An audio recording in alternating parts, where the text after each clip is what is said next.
Bom dia a todas e a todos. Bom dia, mesa. Gostaria de agradecer. Hoje é bem mais... Também é confortável estar do outro lado, ouvindo tantas coisas interessantes. E, enfim, que isso gere tantos comentários, né?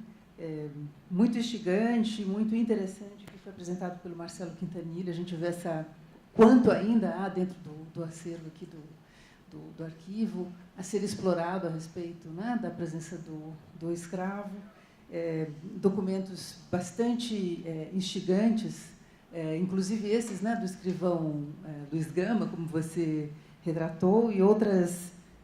aliás, só queria dizer que a gente, tanto eu quanto o Ciene, a gente tem registrado a função de amanuense, né, que era o título que se dava naquele momento, do escrivão Luiz Gama. Talvez você tenha mencionado o fato de haver ainda uma exploração a ser feita desses documentos, uma coisa que a gente vai registrar daqui para frente.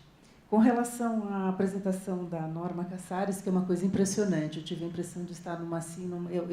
Eu realmente não conhecia esses meandros todos e essa engenharia toda da recuperação e preservação de documentos. Eu fiquei com imagens na cabeça, assim, documentos numa UTI, documentos agonizantes, documentos... Fiquei imaginando também a sala, que eu não conheço, assim, talvez seja alguma coisa parecida com uma NASA. Eu acredito que haja... porque é uma tecnologia, para quem não conhece, para nós que somos pesquisadores, a gente vai ter o contato com o documento, mas a gente não se dá conta, talvez, neste caso, de tudo que precisou estar por trás e quanta gente esteve envolvida nesse trabalho, sob sua direção, coordenação e orientação, para que isso pudesse chegar. E, realmente, esse daí é apenas um exemplo, não é, do que disso que foi resgatado desse jornal, que é uma coisa, digamos assim, que vai nos permitir conhecer um pouco mais sobre uma fase importante, mas também pequena, né, do abolicionismo. E eu me lembro, eu estive no Instituto Histórico Geográfico, foi lá que eu pude fazer um levantamento de uma série de citações, enfim, de textos de Luiz Gama, que depois eu publiquei com a palavra Luiz Gama, e realmente eu estive lá nos anos 90, e a coleção Radical Paulistano, que eu estou precisando consultar novamente, depois eu preciso saber se ela está lá, se está aqui, se já voltou. A gente tinha eu ficava até com medo, eu tinha medo, eu pedia para que uma pessoa de lá manuseasse por conta desse esfarelamento, né, que foi, digamos assim, que deixava a gente quase que condoída, né, de ver o estado em que estava o Instituto. Mas as fotos que a senhora mostrou, eu tenho vontade de ir lá em breve, porque realmente é outra coisa. Eu acho que tudo isso que a professora Nelly mostrou nos dá uma ideia de todo esse revigoramento, que eu acho que é muito interessante, a função dos institutos históricos geográficos para a memória e para o conhecimento, digamos, do passado e do presente no Brasil, porque quando ele foi fundado também, no século XIX, ele tratava daquele momento. A senhora tem toda a razão de fazer com que a gente se pergunte, né? Talvez a senhora esteja cansada do século XIX, mas eu acho que as ações que a senhora relatou está fazendo com que ele esteja bem presente na atualidade, não é? E eu tive a felicidade de ter cantado em coral durante alguns anos, de ter feito música. Eu fui aluna da Escola Madalena Tagliaferro, e foi por isso que eu fiquei de palha da cabeça, porque eu cantei em muitos corais, especialmente no final de ano, regidos pelo maestro Samuel Kerr. Eu não sabia dessa atuação dele lá, então tenho mais uma razão para ir ao Instituto. Com relação também ao que foi apresentado pela professora Elisa, eu acho que tem dado uma demonstração, São Paulo tem dado uma demonstração de muitas iniciativas pioneiras, né, no campo das ações afirmativas. Eu acho que ações afirmativas como as que foram apresentadas aqui, elas têm mostrado o quê? Soluções criativas para que seja realmente a palavra afirmativa. Ação afirmativa, para mim, ela não pode se restringir à denúncia.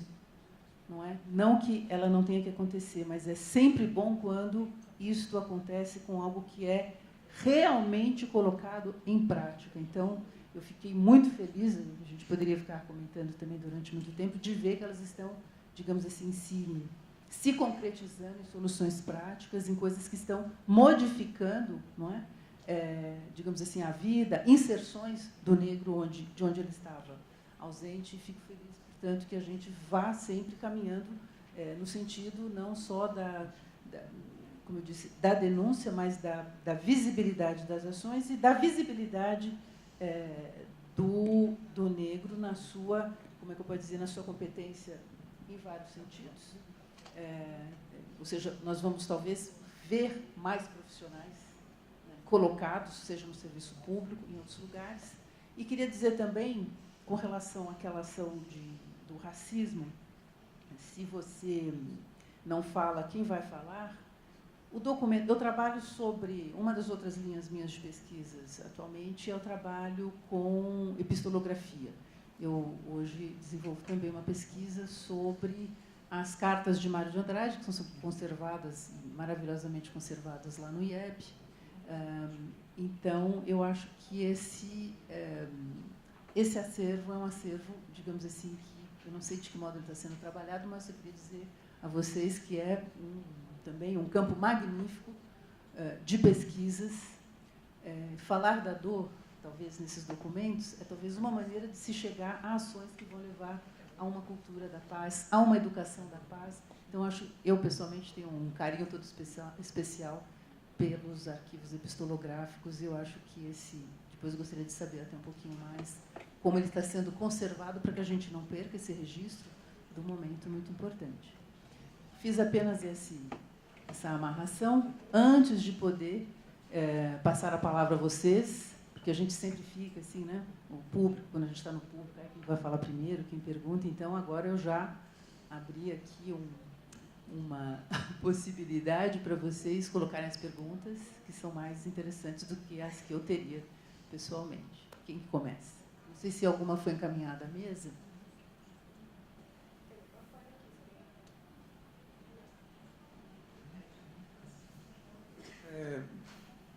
Bom dia, eu estou realmente muito feliz por termos garantido assim, essa mesa, apesar de que a nossa ideia era um pouquinho diferente, né, Lígia?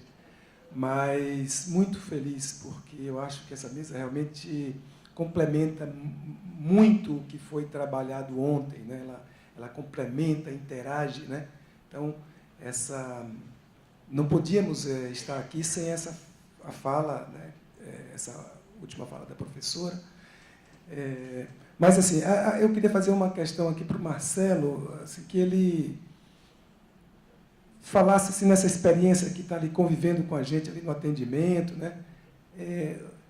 O quanto você acha que o pesquisador que vem aqui para a nossa sala de consulta perde, digamos, com essa lógica que nós tínhamos aqui, assim, de organização, perde em termos de consulta, né? Ou seja, vem com questões, o pesquisador vem aqui com questões, mas ele não sabe, né? Em geral, as universidades não formam o aluno para entender o que é o arquivo, como se faz uma pesquisa, né? E a gente tem um pouco essa experiência aqui. O que você acha? Como é que você pode assim, falar um pouco dessa perda que o pesquisador tem por não saber como funciona o arquivo e o próprio arquivo também está organizado de uma forma... Quer dizer, como é que você avalia isso, Marcelo? Bom, Chaves, realmente tem uma falha, né? Estou falando aqui para os colegas, eu também sou de história, que a gente acaba não aprendendo, né? Na faculdade o que é um arquivo, qual a natureza do arquivo, e também essa coisa da pesquisa imediata. A gente acaba acostumando a vir aqui e pedir: eu quero um documento eu quero um documento sobre escravo, eu quero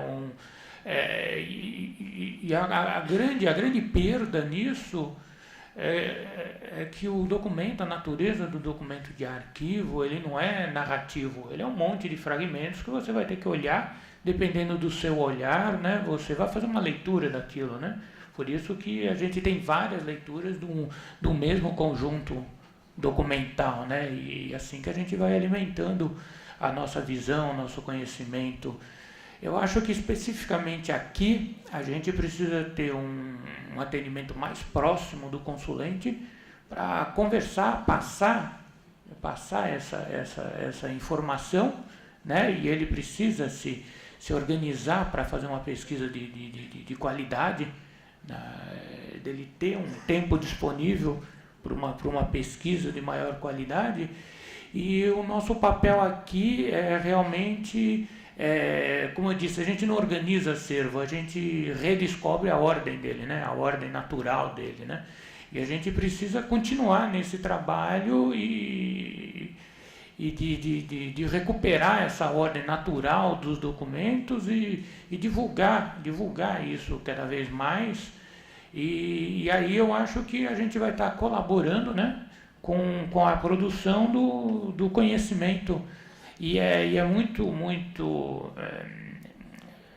evidente que a pesquisa também nos traz bastante subsídios, né? Quando nós tivemos as comissões da verdade aqui, para nossa compreensão do DOPS foi impressionante, porque nós tivemos pessoas que participaram, pessoas que eram alvo daquela documentação, lendo a documentação, e a gente percebia o que ela contava que aconteceu, o que o documento policial contava, o que faltava e como é que a polícia foi acionada, como é que ele chegou a estar lá e como se desdobrou isso, né? Então, casos assim, em outros tipos de documento, também isso nos ajuda muito a gente perceber o acervo que a gente tem em mãos, né?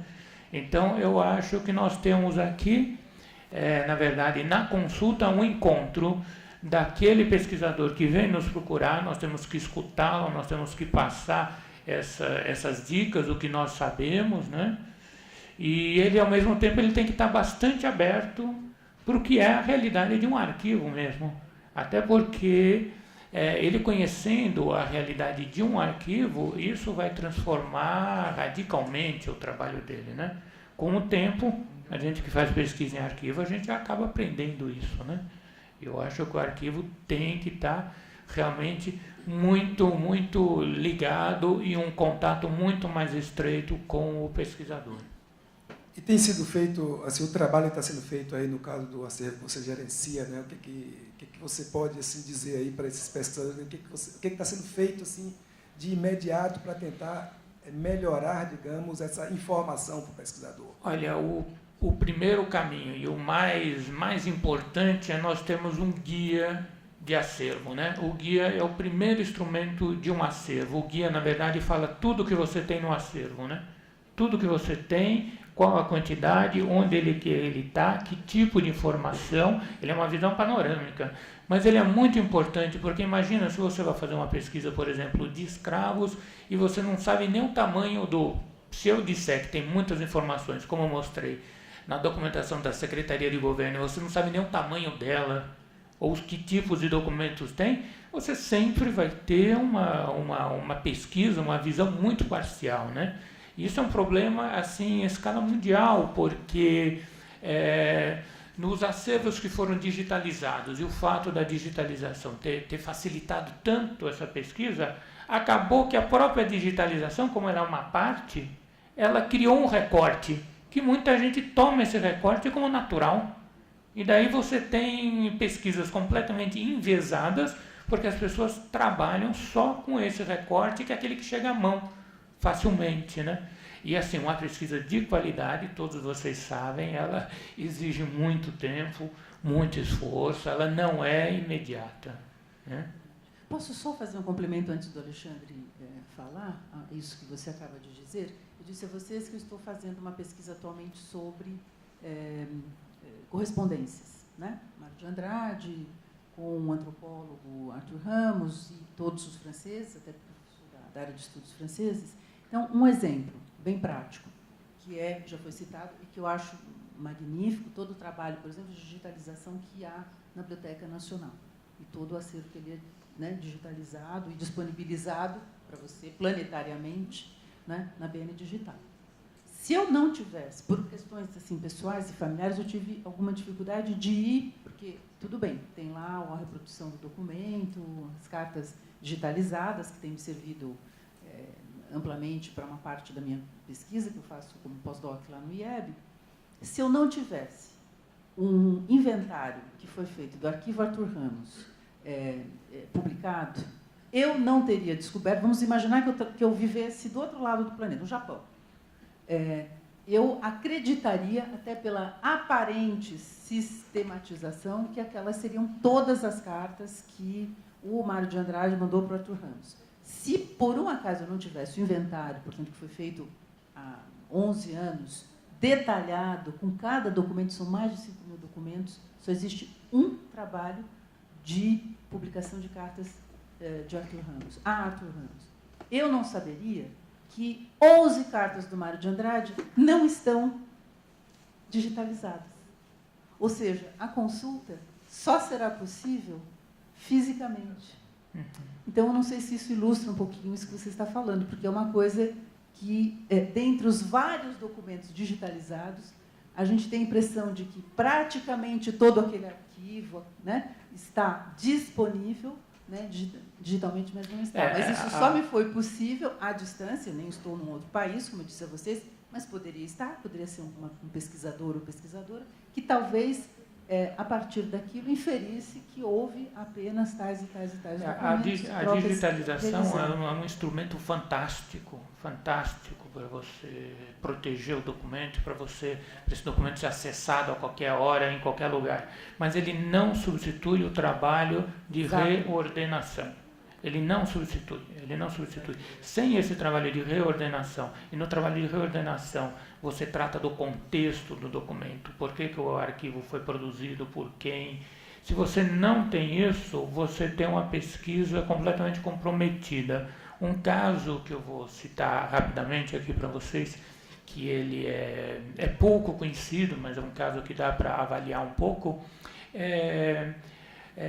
ainda é um costume nos Estados Unidos você vender acervos, né? As universidades compram acervos, existem leilões de acervos. Então você tem um grande acervo que é a história das comunidades judaicas desde a Idade Média até o século XIX, principalmente na França, que é conhecido como judaica. Você tem uma parte dele em Nova York e uma parte em Israel.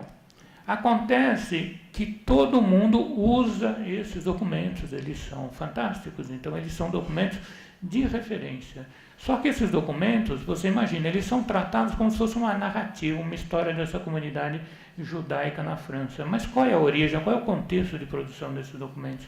Esses documentos, na verdade, eles foram leiloados por um grande historiador judeu, polonês, já falecido, que no final da Segunda Guerra Mundial, no meio daquele caos, e ele já era uma pessoa conhecida com muito bom relacionamento, ele furtou esses documentos.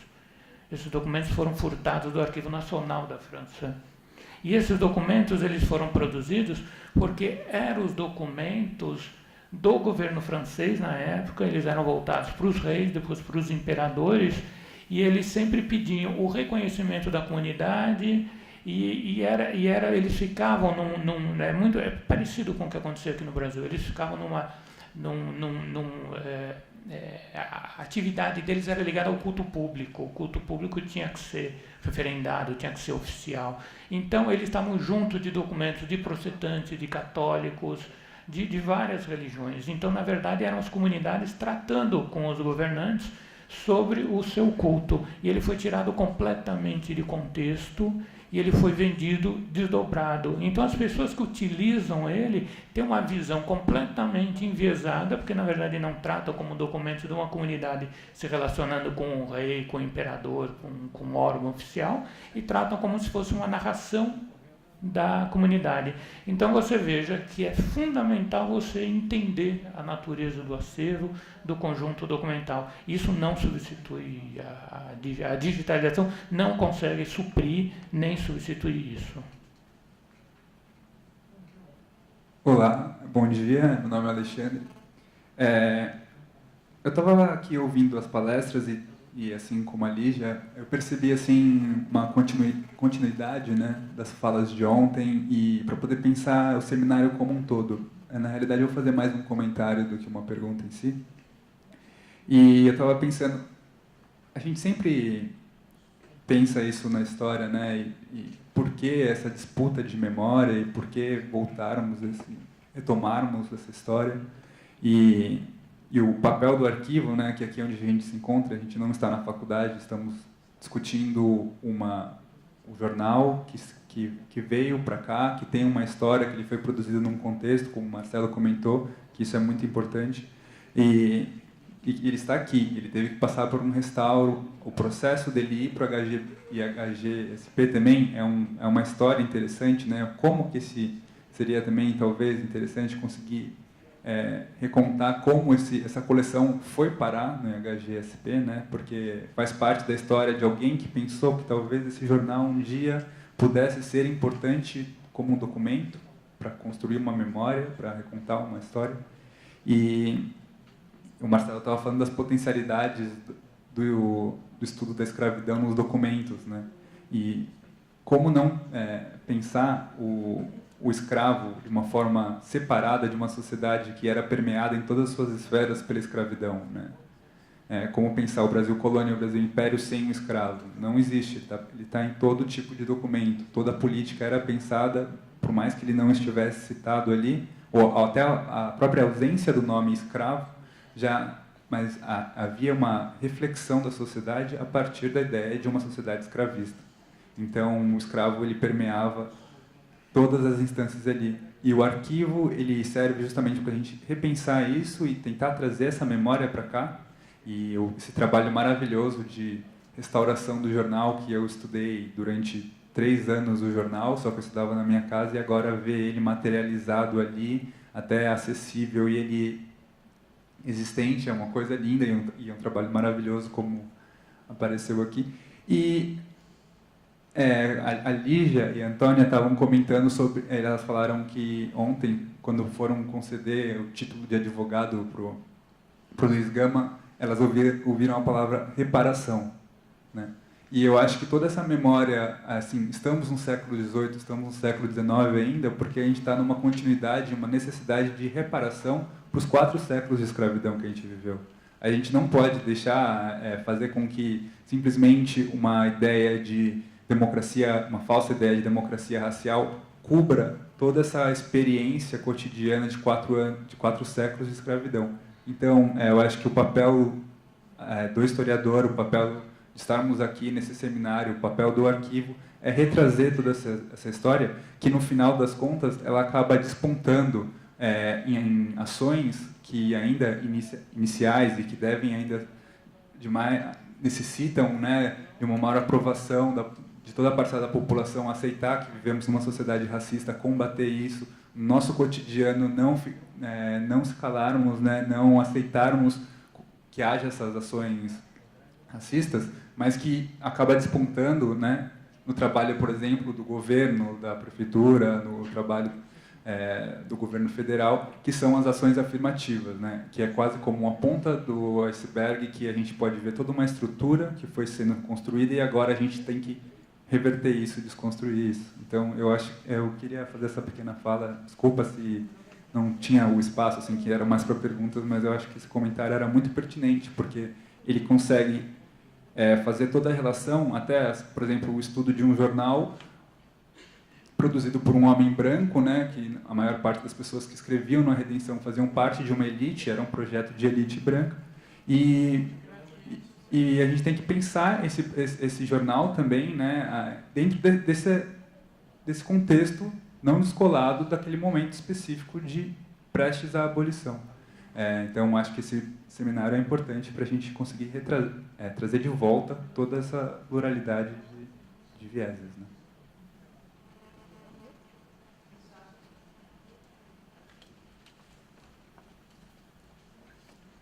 Alexandre.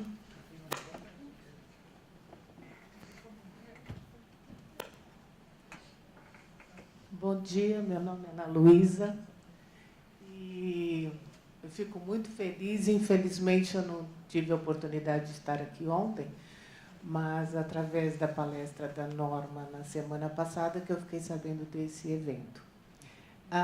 Muito interessante, porque eu peguei o arquivo quando ele estava sendo mudado para o prédio atual, né? E é muito feliz a gente ver que o arquivo está em processo e as coisas estão acontecendo. Parabéns pelo trabalho da Norma, muito bom.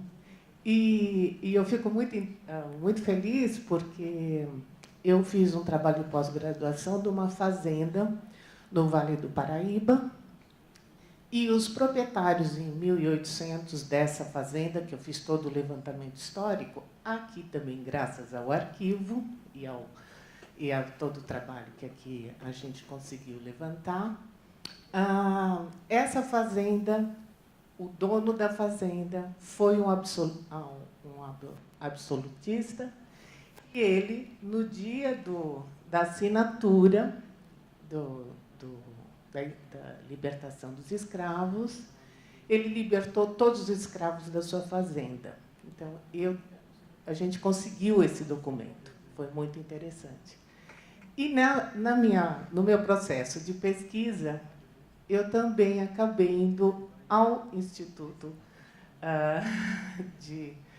lá de História e Geografia para fazer também o processo do Peabiru, que foi muito bonita a exposição, parabéns, e também todas as imagens que tinha falando dos bandeirantes. Eu acho que o Instituto está na hora de ter realmente um movimento. Parabéns pela sua palestra.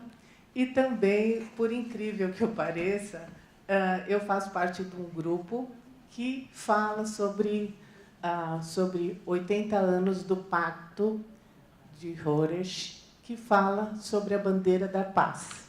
Então, é muito interessante, eu queria fazer esse depoimento e agradecer, porque eu acho que está na hora da gente falar na paz, agradecer aos arquivos e aos trabalhos que o pessoal dos arquivos fazem, né?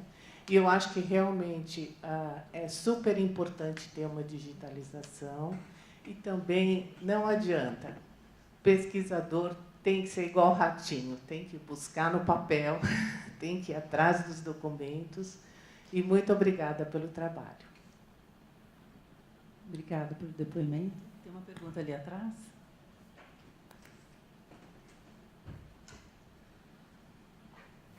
Boa tarde, eu sou aluno da FEFLESH, me chamo Rafael, e vou dialogar, de certo modo, com a fala do Alexandre e também diretamente com a Elisa. Que o Alexandre falou que foram séculos de escravidão que acabaram deixando uma marca muito grande na organização da sociedade brasileira, que se demonstra até hoje. Eu tenho a culpa. E essas marcas... Desculpa, estou um pouco nervoso. A formação o racismo que teve papel, que surge, gerado no século XIX, com o racismo científico, não some com a abolição da escravidão, ele permanece e tem um papel funcional no pós-abolição e na sociedade brasileira até hoje. Então, uma das falas da Elisa foi a respeito de ações afirmativas. Falando desse tema, eu não consigo deixar de pensar na instituição a que eu pertenço, que é a Universidade de São Paulo. Esse ano foi o prazo máximo fixado pelo projeto de lei de que a Universidade de São Paulo atendesse a algum tipo de ação afirmativa. Contudo, como de praxe, a Universidade de São Paulo, racista até a medula, não adotou nenhum tipo de ação afirmativa. Esse ano está tentando uma manobra de incluir o Enem, contudo, sem nenhum recorte de raça, que se faz mais do que necessário. A Universidade de São Paulo está entrando em efervescência porque o movimento negro, os poucos negros, os 7% que estão dentro daquela universidade, estão se movimentando e fazendo ouvir a voz daqueles que estão sendo excluídos desde a fundação daquela universidade e estão sendo perseguidos em todas as unidades, seja na Escola Politécnica, seja na Faculdade de Medicina, seja também na Faculdade de Filosofia, Letras e Ciências Humanas, que todo mundo acha que é a mais progressista da universidade, mas há perseguição por parte de professores, há perseguição de diversas esferas da universidade e das unidades.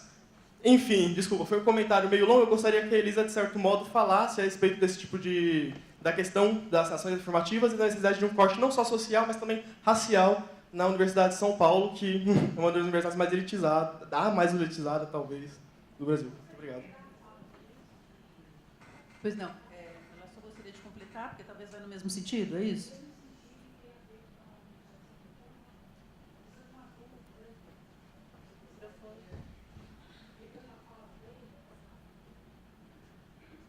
Regina, eu sou pesquisadora e, pegando a fala dele, recentemente eu estive... Desculpa, a pergunta é direcionada também para a Elisa.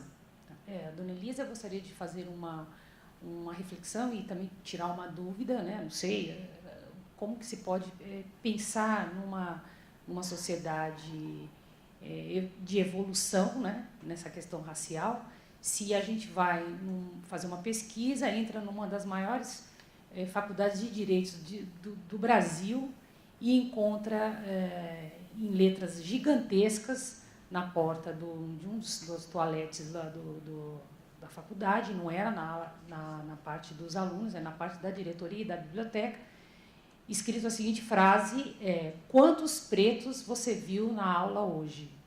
Era uma pergunta que estava na porta. No local, exatamente? Na Faculdade de Direito, nas arcadas, né? Sim. Na Faculdade de Direito da USP.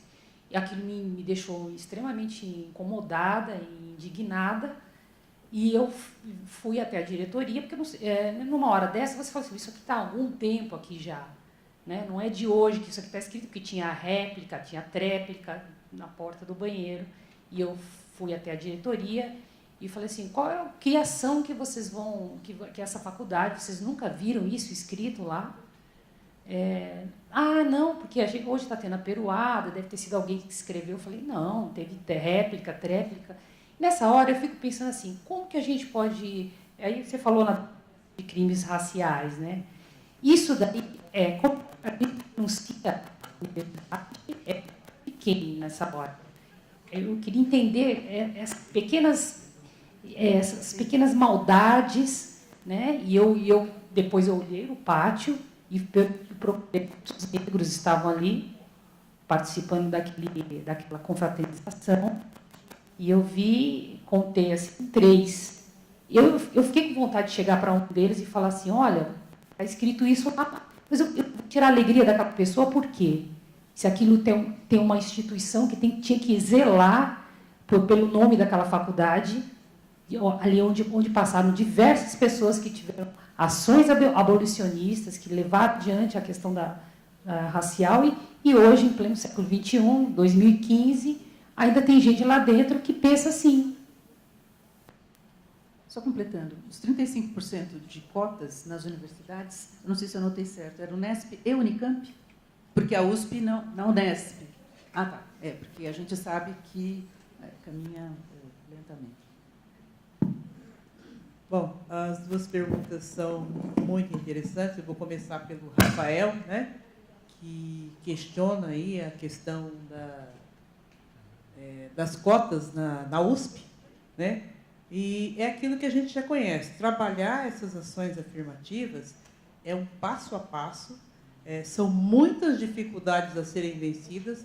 Eu concordo com você, é uma universidade pública, não poderia existir um número tão pequeno de negros, e aí há a efetividade realmente dessas ações afirmativas. As universidades, o que a gente conhece, o Conselho Universitário tem autonomia.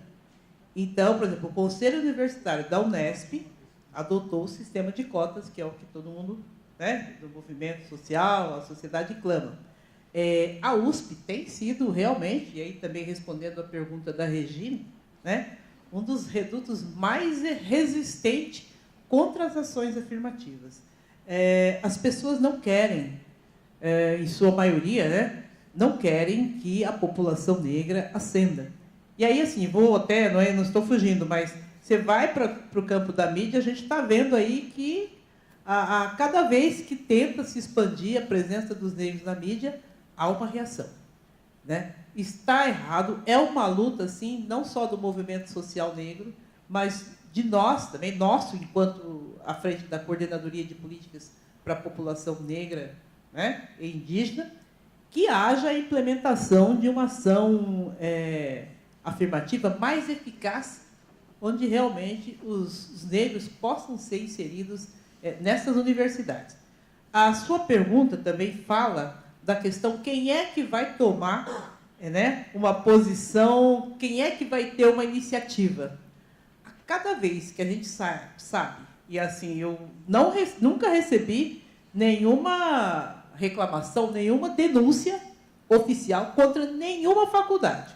O que a gente recebe é através das redes sociais, através dos jornais. Quando a gente sabe o que aconteceu, a gente agenda uma ida até lá, vai conversar, como a gente fez na Universidade do Interior, tá? E aí, assim, eu vou ficar citando aqui os que estão lá na nossa mesa, né? Para que a gente receba, insista nessa agenda, para que haja realmente uma atitude e outra, né? Está aqui a lei 14.187. Quando ninguém denuncia, a coordenação, no caso, hoje, né, enquanto coordenadora, a minha pessoa tem que abrir o expediente de denúncia, juntar provas, buscar testemunhas, porque todo mundo fala, mas na hora que a gente quer testemunha, todo mundo corre também. Estou generalizando.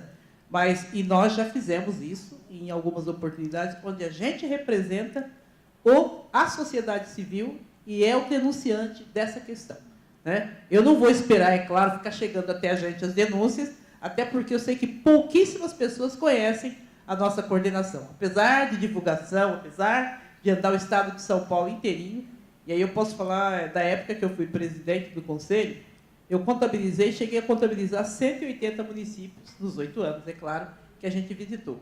Hoje, o grande empenho, né, nós estamos na Casa Civil, está sendo criada uma página, inclusive no Facebook, para a nossa coordenação, mas todas as denúncias que até lá chegam, nós vamos para fazer esse diálogo, e se não houver resultados, tem uma lei para ser cumprida. Lei não é só no papel, a lei é para ser cumprida.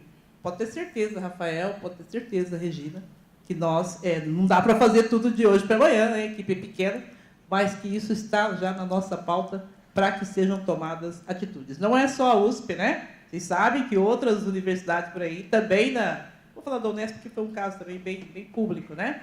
Não só na de Araraquara, mas no campus de Bauru, também aconteceram essas frases pichadas, principalmente em porta de banheiro, onde as pessoas afloram o seu racismo, né? Isso significa o quê? Uma sociedade de mudança. Porque o nosso papel, a gente sempre foi olhado para permanecer naquele patamar. Não é para evoluir, né? Por exemplo, com essa pontuação diferenciada, nós vamos esperamos ter mais professores negros na USP. Doutor Eunice, acho que quer a companhia de mais professores negros, né? Negros e negras, lá na USP. Ela é das 15, acho que são 15 professores, né? Negros.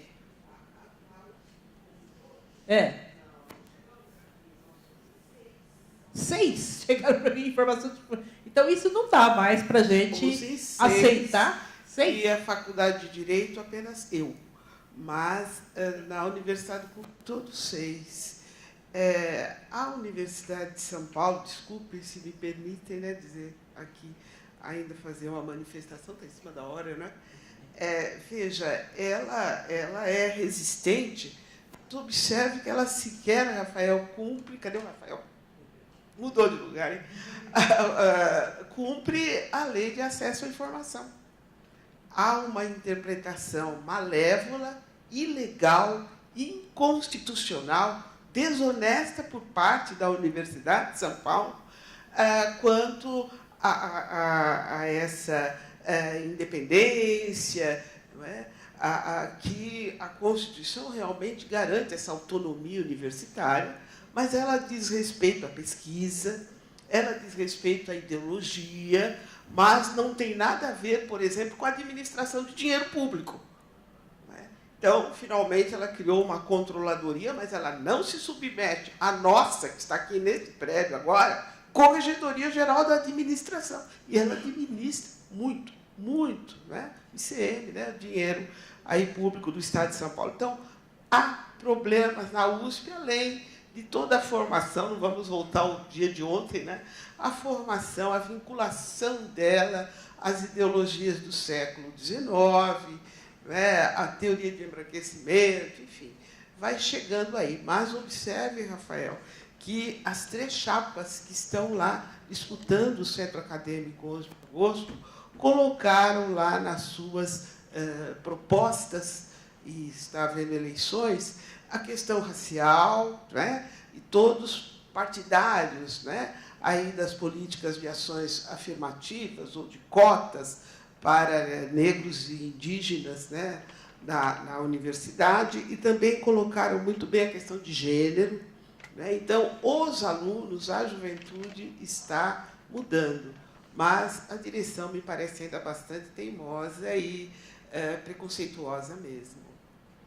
Eu queria só fazer um comentário, eu sei que a gente está encerrando. Fala-se dessa herança perversa da escravidão, 400 anos e tal. Mas é impossível você entender o fenômeno da abolição dissociado da política e de imigração. Não é possível falar uma coisa sem outra, porque essas coisas estão engendradas ali. Então, nas pesquisas que também realizei nesse período, né, eu li o texto do Jorge Andrews, né, Negros e Brancos em São Paulo, um texto muito interessante, onde ele coloca uma questão muito importante, que é pouco falada, né? Naquele momento crucial, onde a abolição já era um fato, né, você tinha uma possibilidade, digamos, havia digamos, um processo de negociação de escravos libertos, de ex-escravos que estavam tendo conquistas importantes junto aos seus senhores, isso segundo Jorge Andrews. E é nesse momento, ou seja, nesse momento em que os negros, os ex-escravos, os libertos, estavam numa situação favorável no processo de negociação, digamos assim, com os seus senhores, que estavam querendo manter a força de trabalho ali ativa, chega o projeto de imigração, ou seja, onde, quer dizer, nesse momento de ruptura e de chegada dos imigrantes, principalmente italianos, é que se consolida realmente assim, esse distanciamento, essa possibilidade de ascensão social assim, de negros nesse processo de, digamos, de negociação que estava sendo um momento favorável. Então chega uma massa de imigrantes e que aí deixa o negro liberto, alforriado, tal, quer dizer, numa situação absolutamente dramática que até hoje a historiografia não conseguiu explicar para onde foram esses negros. Então eu faço um estudo, já no começo do século XX, onde eu tento mostrar que a fábrica de cimento que eu estudei, ele flagra esse processo de ingresso de negros na indústria paulista. Mas para onde foram esses negros? A historiografia aí se perde, ou seja, esse processo perverso já na República, que permanece durante muito tempo, claro, um processo imigracionista acompanhado dessa perversa política de embranquecimento. Os senhores diziam, nós precisamos embranquecer a população para melhorar o tipo brasileiro e tal. Quer dizer, realmente, ou seja, não se trata apenas de 400 anos.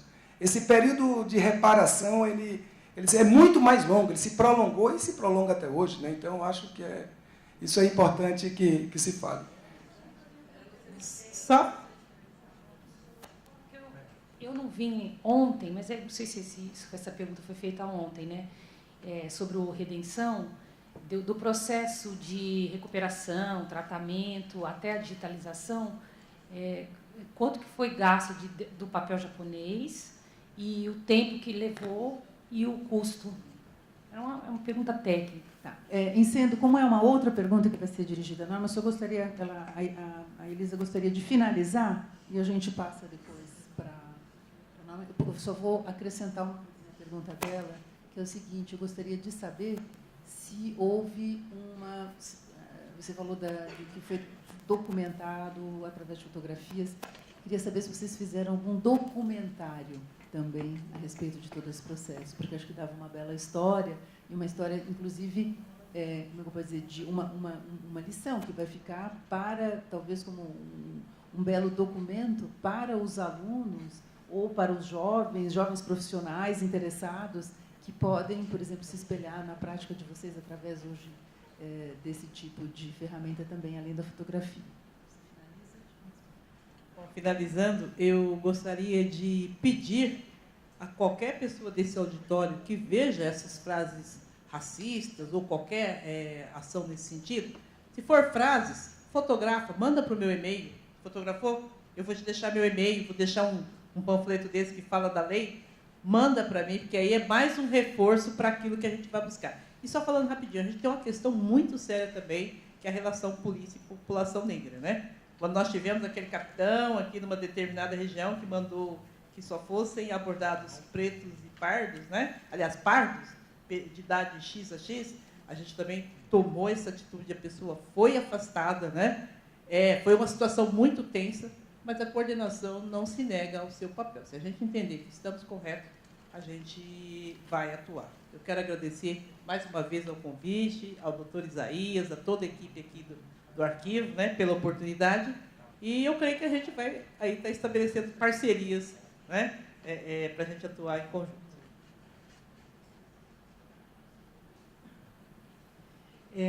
Com relação a custo, nós estamos tentando implementar aqui um conceito sobre custos. O custo, se você olhar outras instituições estrangeiras, ela considera não só o material utilizado, mas quanto custa o espaço físico que você usa para a instituição durante o ano e quanto custa de salário as pessoas que trabalham. Então, quando se fala em custo, hoje em dia aqui, nós consideramos só materiais, equipamentos. De material entre papel washi, aquele papel bem fininho que você viu, até o dólar não aumentar, ele custava R$100 por metro. Ele é vendido por metro. Nós usamos aproximadamente 1 metro por... Os meninos que trabalharam mais cerca, 1 metro por documento, 1,5 metro. Aí você faz a conta de R$150 por jornal, só desse papel. O outro papel custou, na época, um pouco menos, R$70 a folha, mas ele é por folha. E nós tivemos que fazer acúmulo de folhas, nós tivemos que colar várias folhas para fazer o tratamento. Aí você pode colocar também umas 150 folhas desse papel. O pessoal do acondicionamento usou mais ou menos, são 136 volumes, 136 metros lineares de poliéster. Também o custo de 50 metros, aí nós temos que fazer a conta, 50 metros custam hoje R$400.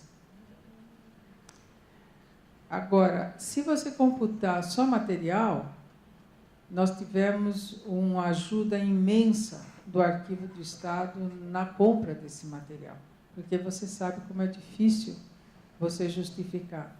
E, para mim, ficou muito difícil, porque eu não conhecia muito o processo de compra no Estado. E tem uma banca, tem alguma coisa chamada BEC, que é algo assim, para mim, lunar. Não consigo entender até hoje. O que acontece? Você tem, para comprar, um registro de materiais lá dentro e você tem que se encaixar com o que tem lá.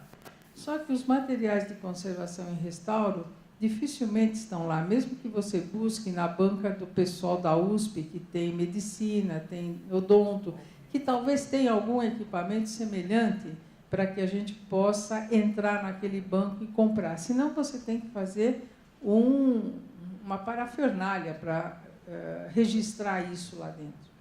Então, dentro de todas as dificuldades, foi uma vitória muito grande que a nossa supervisora, a nossa diretora do centro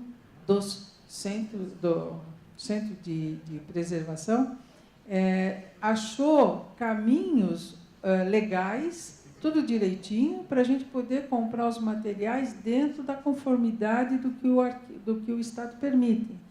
E de materiais muito difíceis de você encaixar, porque não adianta eu comprar 200 folhas o dia que tiver dinheiro, agora estão cadastrados dentro da BEC, mas se eu precisar de 200, posso comprar 200 folhas. Cada obra pede um tipo de papel washi. Um tipo, uma fibra diferente. Eu tenho Kozo, Mitsumata, Hemp, Gamp, cada um fabricado por uma aldeia diferente, cada um tem a sua receita, e nós temos a grande chance, a grande sorte de ter uma representante aqui que faz isso por prazer. é bancada, não foi fácil ela chegar no ponto que chegou, que foi aquela senhora japonesa que você viu no slide. Ela se empenha nisso há 20 anos e está crescendo o acervo dela. E esse acervo é o que nos dá a chance de não ter que estocar. Então, conforme a obra, nós pedimos o papel washi. O pessoal do Permanente fez trabalho com os livros da 1600, né, Marcelo? Dos Sesmarias.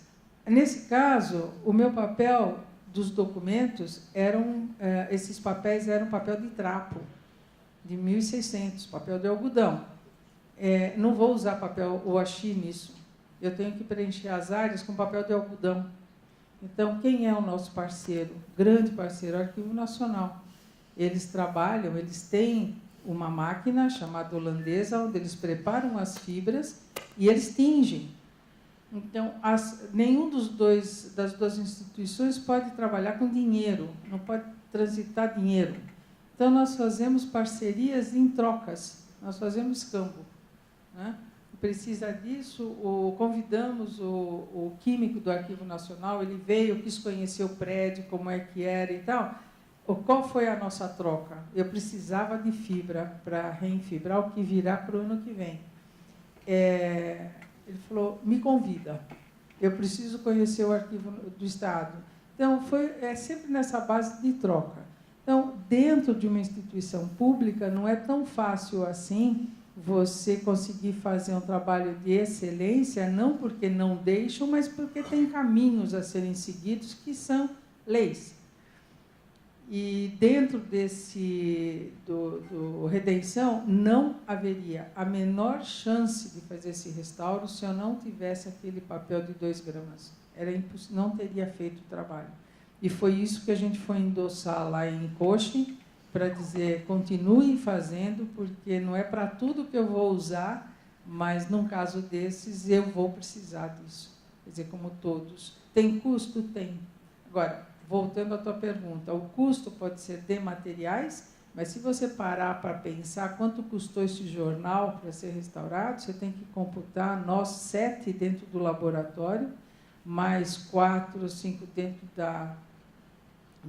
da acondicionamento, e mais a equipe de digitalização, mais as máquinas, abatimento de custos. Se você for começar a fazer por centavos, aí eu não sei fazer essa conta. Deu para entender? É isso. Obrigada. Como? Não. Nós temos todos os registros fotográficos antes e depois do tratamento, a mesma foto. Isso é porque a responsabilidade da equipe inteira para dizer, olha, não houve alteração. Nós documentamos isso como documento oficial.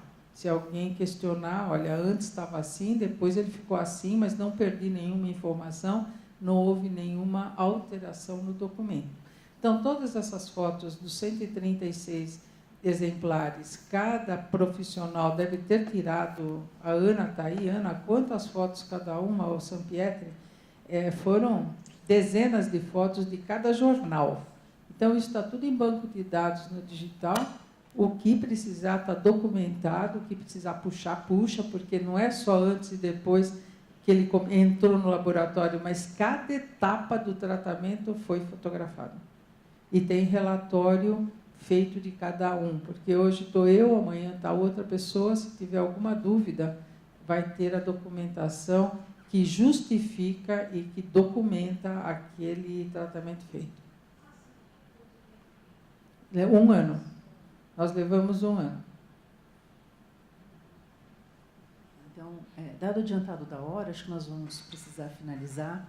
Eu gostaria mais uma vez de agradecer por todos os ensinamentos que eu recebi hoje aqui de vocês e também pela felicidade de ter participado desse seminário. Só queria aproveitar também a sua presença aqui, em nome de toda a equipe do arquivo, para fazer um pequeno comentário que eu fiz ontem na hora do almoço com a professora Maria Helena Machado, houve na parte da manhã uma pequena pontuação acerca do título que foi escolhido para o seminário, de Luiz Gama o jornal A Redenção, que me pareceu muito feliz. Eu, quando recebi o convite, achei que tinha sido um título bastante, não só por ser a estudiosa de Luiz Gama e vir falar sobre ele, mas é porque eu enxergo justamente, digamos assim, nessa grande, né, nesse grande momento que nós vivemos no século XIX, especialmente a partir do final dos anos 60, não é? Uma continuidade. Eu não usei essa palavra, não sou historiadora, mas no sentido de um trilho único, né, que retirasse do movimento abolicionista toda a sua complexidade. Então, eu gostaria de dizer que foi uma das motivações que eu tive. E, quem sabe, esse nome será mantido aí quando houver a publicação, mas eu, pessoalmente, tinha ficado bastante feliz e queria agradecer. Muito obrigada. Bom, eu sempre discuto muito com o pessoal que elabora seminário, mesa técnica e tudo mais, que quando você convida uma plateia com excelência tal qual ou próxima da mesa, você tem que dar um tempo maior para a plateia poder perguntar, questionar e participar. E sempre insisto de que em cada período deve ter no máximo 2 palestrantes, para que sobre o maior tempo para as pessoas poder participar, tirar suas dúvidas. Infelizmente, sou voto vencido, mas não convencido disso. E agora nós temos que concorrer com a fome. É difícil, não dá. Por isso, sei muito rápido, mas não poderia deixar de no encerramento desse seminário, falar 3 coisinhas importantes. A primeira, que eu acho que deve ser uma conquista e deve ser uma bandeira da universidade, é não permitir nunca que o arquivo deixe de cumprir o seu papel fundamental, que é revelar os documentos. Não permitir que, por vaidade ou por interesses pessoais, as leituras, as interpretações e as pesquisas de quem esteja à frente do arquivo tome conta da agenda do arquivo. Nosso papel é mostrar os documentos que temos. Quem tem que fazer história, quem tem que interpretar, quem tem que formular conhecimento é a universidade. E a universidade será sempre a parceira do arquivo nesse trabalho conjunto. Nesse sentido, eu quero aqui parabenizar o brilhante trabalho que tem desempenhado o Marcelo Guidanilha e o Marcelo Chave, à frente dos 2 centros que cuidam do acervo, mais importante, o textual, e do centro que cuida da difusão desse acervo. As nossas exposições e os nossos seminários serão sempre para mostrar o tesouro que nós temos aqui, que é o nosso acervo que conta a história de São Paulo. Não poderia deixar de registrar também minha gratidão, minha satisfação de estar aqui junto com a professora Elisa. Eu tive a felicidade de ser secretário adjunto de Justiça no período que nós criamos a coordenadoria no estado de São Paulo. Isso porque fizemos a conferência, eu estive à frente de toda a organização da Conferência da Igualdade, e a principal demanda da sociedade civil era da criação de um órgão de interlocução permanente entre o governo e a sociedade civil, e nós convencemos o governo de que era momento, e contamos, evidentemente, com a sensibilidade que o José Serra, então o governador, sempre teve para esse tema. Mas quero aqui confidenciar que eu e o Dr. Marrei, que era o secretário titular, tínhamos entendido que o nome mais adequado para ocupar essa primeira coordenadoria era da professora Elisa Lucas. Além de sua história no movimento, tem também o fato de ser mulher e o pouco espaço que a mulher, muito mais ainda a mulher negra, ocupa nos poderes constituídos. E eu fui conversar com ela. Eu acho que ela achou que o convite era meu e não do Dr. Marrei, e educadamente disse que estava feliz onde estava à frente do conselho. Foi até bom, porque talvez se ela tivesse aceito aquela primeira coordenadoria, não tinha ficado tanto tempo na coordenadoria. Agora ela, como segunda coordenadora, está fazendo um trabalho muito importante. E pode ter certeza, 3 anos já, né? Terceira coordenadora. Olha, o segundo eu não sei quem foi, passou sem deixar notícia, registro. Eu quero dizer para você, Elisa, que esse espaço, esse arquivo, nosso acervo e tudo aquilo que a gente puder fazer estão aqui escancarado para tudo que você quiser fazer. Porque isto é uma questão que São Paulo não pode deixar barato. Tem que insistir e investir nisso. Por isso, entre os diversos conjuntos documentais que nós tínhamos para serem restaurados, para irem para o UTI da doutora Norma. Sem dúvida nenhuma, eu firmei posição, bati o pé de que a redenção merecia. Merecia, porque São Paulo, nesses últimos anos, passou por um momento de resgate de duas figuras importantes do movimento negro. O primeiro, todos nós sabemos, do Luiz Gama. E foi, na nossa época, no primeiro ano de coordenadoria, que com muita conversa que a universidade, que tivemos com a universidade, sobretudo a Faculdade de Direito, mas com muita conversa, muito tempo mesmo, muita tentativa de começar alguma coisa em termos de ação afirmativa lá dentro, a única coisa que nós conseguimos foi o reconhecimento simbólico da figura do Luiz Gama como bacharel em Direito. Isso foi em 2007. Como está difícil passar na OAB, demorou 7 anos para a OAB dar o título de advogado. Isso são ações simbólicas, mas que mostram a importância de destacarmos os nossos heróis negros, os negros que são heróis da nossa história.